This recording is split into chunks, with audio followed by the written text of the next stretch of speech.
Hello everyone, welcome to our YouTube channel. इस video में हम अलजेब्रा के इम्पोर्टेंट क्वेश्चन करेंगे जो एसएससी और रेलवे दोनों एग्ज़ाम के लिए इम्पोर्टेंट है।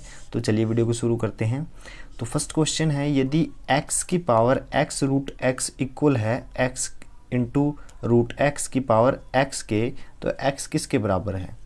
देखिए, हम कुछ रूल पढ़ते हैं अलजेब्रा में। अगर x कोई नंबर है और उसकी पावर a है और उसके मल्टीप्लिकेशन में x जिसकी पावर b है, चूँकि दोनों का जो बेस है एक है, तो पावर क्या हो जाएगी, ऐड होंगी। ठीक है। अब दूसरा रूल क्या है, x की पावर a है और टोटल पावर क्या है, वो होल पावर b है। तो आंसर क्या रहेगा, x की पावर ab। अब दोनों पावर का बेस एक है, यहाँ पे तो एक जैसा था, यहाँ पे एक ही है। ठीक है, तो मल्टीप्लाई हो गई। तीसरा रूल क्या है, x की पावर अगर a है और वो इक्वल है x की पावर b के। ठीक है, दोनों बेस इक्वल हैं तो उनकी पावर को हम कंपेयर कर सकते हैं, तो a इक्वल है b के।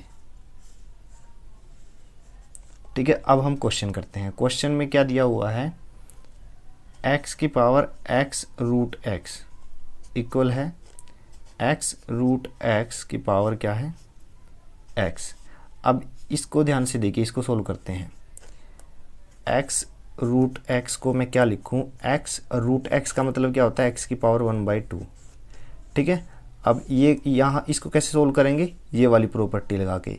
बेस इक्वल है तो पावर ऐड हो जाएगी, तो x की पावर 3/2 आएगा। ठीक है, तो ये लेफ्ट हैंड साइड में तो मैं एज इट इज़ लिख लेता हूँ, और राइट हैंड साइड में मैंने क्या लिखा है, x की पावर 3/2 और फिर होल पावर क्या है, x। अब इसको मैं कैसे सोल्व करूँ, इसकी हेल्प से। अगर बेस एक ही हो तो दोनों पावर की मल्टीप्लिकेशन हो जाती है। तो इस टर्म को मैं क्या लिख रहा हूँ, x की पावर 3/2x। ठीक है, ये वाली साइड इसके बराबर आ गई। ठीक है, अब मैं तीसरी प्रॉपर्टी यूज़ कर रहा हूँ, अगर बेस इक्वल हैं तो पावर को कंपेयर कर सकते हैं। बेस इक्वल हैं तो दोनों की पावर को कंपेयर कर सकते हैं। तो मैं पावर को कंपेयर कर रहा हूँ, x root x equal to 3/2x। x से x कैंसिल हो गया। ठीक है, root x is equal to 3/2, दोनों तरफ स्क्वेयर करेंगे तो क्या होगा, x इज इक्वल टू 9/4। तो option C is the right answer. Next question है, यदि a plus 1/b is equal to 1 है और b plus 1/c is equal to 1 है, तो c प्लस 1/a किसके बराबर है। देखिए, इस टाइप के जितने भी क्वेश्चन हैं आपको हिट एंड ट्रायल मेथड से करने हैं, क्योंकि अगर आप कन्वेंशनल मेथड से करने लग गए, ठीक है, तो वो काफ़ी टाइम कंज्यूमिंग होगा। तो हिट एंड ट्रायल मेथड में क्या है, आपको डायरेक्ट वैल्यू पुट करनी होती है। जनरली वैल्यू क्या होती है, 0, 1, 2, 3, हाफ, यही वैल्यू होती है। ठीक है ना, माइनस का 1, 1, ये वैल्यूज़ होती हैं। आपको इन्हीं से ही आपका आंसर आ जाएगा मोस्टली क्वेश्चन में। ठीक है, अब इस क्वेश्चन में देखिए, अगर मैं a की वैल्यू 0 पुट करूँ तो मैं ये नहीं निकाल पाऊँगा, क्योंकि समथिंग बाय 0 इन्फिनिटी होता है, तो a की वैल्यू 0 पॉसिबल नहीं है। अगर b की वैल्यू 0 रखूँ तो 1/0 ये भी इन्फिनिटी होता है, तो ये भी सेंस नहीं बनेगा। c की वैल्यू 0 रखूँ तो 1/0 इन्फिनिटी हो जाएगा। तो a, b और c क्या है, वो 0 के इक्वल नहीं है। ठीक है, अगर मैं a की वैल्यू 1 रखूँ तो क्या होगा, जैसे ही मैं यहाँ 1 रखता हूँ तो 1 इधर जाएगा, तो 1/b किसके इक्वल आ जाएगा, 0 के। तब भी इसका कोई सेंस नहीं बनता। b की वैल्यू 1 रखूँ, वो इधर आ जाएगा माइनस में, तो फिर 1/c इज इक्वल टू 0 हो जाएगा। तो मतलब ना तो a, b, c की वैल्यू 0 है, ना ही 1 है। कोई और वैल्यू पुट करके देखते हैं। देखिए, हमारे पास फर्स्ट इक्वेशन है a plus 1/b is equal to 1। ठीक है, हमें क्या करना है, इन दोनों की ऐसी वैल्यू रखनी है जिससे ये 1 आए। ठीक है ना, तो अगर मैं a की 1/2 रखूँ और b की मुझे क्या रखनी पड़ेगी जिससे ये 1 आए, तो 2 ही रखनी पड़ेगी, क्योंकि हाफ और हाफ इज इक्वल टू 1। तो मैंने a की वैल्यू क्या रखी, 1/2, और b की वैल्यू क्या रखी, 2। ठीक है, तो मेरी फर्स्ट इक्वेशन तो सेटिस्फाई हो गई। अब सेकंड पे आते हैं। सेकंड में क्या है, b plus 1/c is equal to 1। ठीक है, b की वैल्यू आपको पता है 2, तो यहाँ से c की वैल्यू आ जाएगी। ठीक है, तो यहाँ पे 2 रखिए, 2 plus 1/c is equal to 1। 2 इधर माइनस का हो जाएगा। ठीक है, तो c की वैल्यू क्या आई, c की वैल्यू आई माइनस का 1। तो आपके पास 3 वैल्यू आ चुकी है, a की हाफ है, b की 2, c की माइनस का 1। यहाँ पे पुट कर दीजिए, c की क्या आई माइनस का 1 प्लस 1/a की वैल्यू क्या है 1/2 है, ये 1/2, 2 ऊपर चला जाएगा, माइनस का 1 प्लस का 2, आंसर क्या आ जाएगा 1। तो option C is the right answer. इसी मेथड से करें, हिट एंड ट्रायल मेथड से। दूसरा मेथड मतलब टाइम कंज्यूमिंग है। ठीक है, इसी मेथड से सोल्व करने की आदत डालें।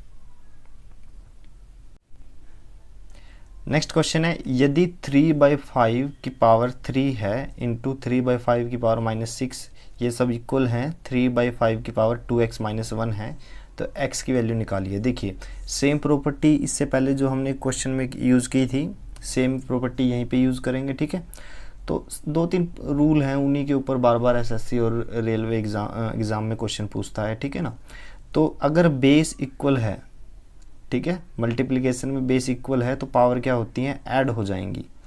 तो लेफ्ट हैंड साइड में 3/5 है, उसकी पावर क्या करूँ मैं, ऐड कर दूँ।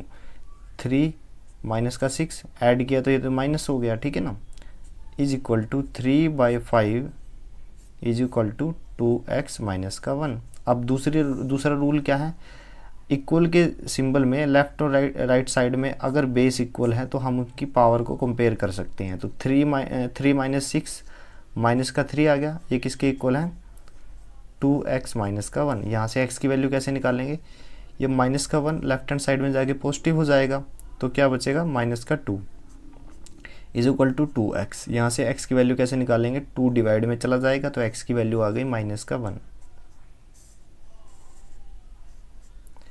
तो option C is the right answer.